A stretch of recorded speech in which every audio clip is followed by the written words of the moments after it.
O monóxido de carbono, CO, é um gás extremamente tóxico.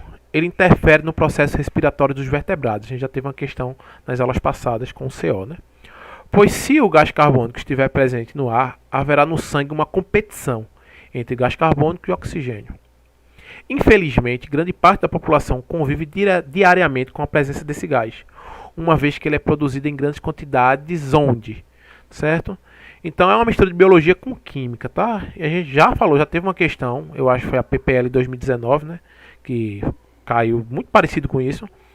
E o que acontece? Você tem a hemácia ela se liga muito fracamente ao oxigênio, que é bom, né? Porque ela solta fácil o oxigênio para os tecidos do corpo.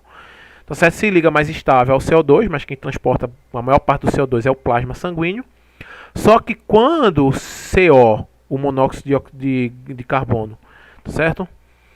Ele entra, tá certo? No sangue, através da respiração, ele se liga à hemoglobina e não solta a hemoglobina. E aí ele intoxica, ele mata basicamente a hemácia. A hemácia fica inutilizável. E aí a pessoa vem a morrer se não houver uma parada, né, dessa intoxicação. Se a pessoa não conseguir uma atmosfera, um ar adequado, a pessoa vai morrer por intoxicação por monóxido de carbono. Tá ok?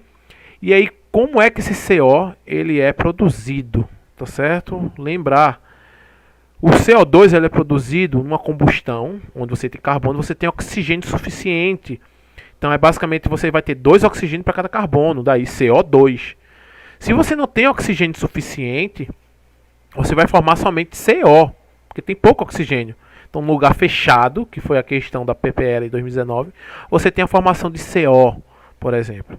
Então a ideia é essa, uma combustão incompleta, ou seja, no lugar fechado tem pouco oxigênio, incompleta por quê? Porque não teve oxigênio suficiente para se ligar ao carbono.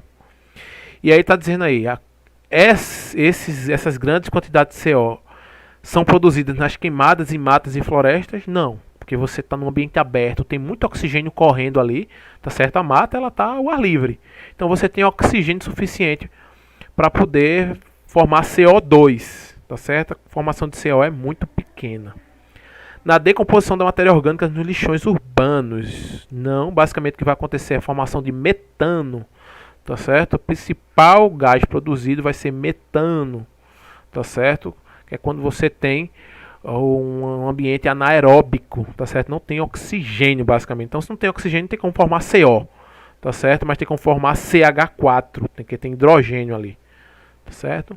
No abdômen de animais ruminantes criados em sistema de confinamento, basicamente é metano também, tá certo? Que vai ser produzido, que inclusive as grandes criações de gado liberam bastante metano, que é muito mais produtor de efeito estufa. Letra D, no processo de combustão incompleta de combustíveis fósseis. Isso mesmo. Carros antigos, desregulados, você não tem uma entrada adequada de oxigênio ali no motor. Então, ambiente fechado com pouco oxigênio, você tem a formação de monóxido de carbono, porque não tinha oxigênio suficiente para formar o dióxido de carbono, o CO2, tá certo? Nas chaminés das indústrias que utilizam madeira de reflorestamento como combustível. Não, tá certo? Porque aí você tem a madeira, ela queima muito fácil, tá certo? O carbono ele se liga muito fácil ao oxigênio, tá certo? E as chaminés das indústrias, elas querem ter o máximo de combustão e elas vão injetar bastante oxigênio ali, tá certo? Então acontece muito por causa da combustão incompleta. Então não é todo carro que vai estar emitindo grandes quantidades de CO, tá? Acontece muito com carros mais antigos, aquela fumaça mais preta, muita fuligem, tá certo? Ali também vai ter enxofre e tudo mais.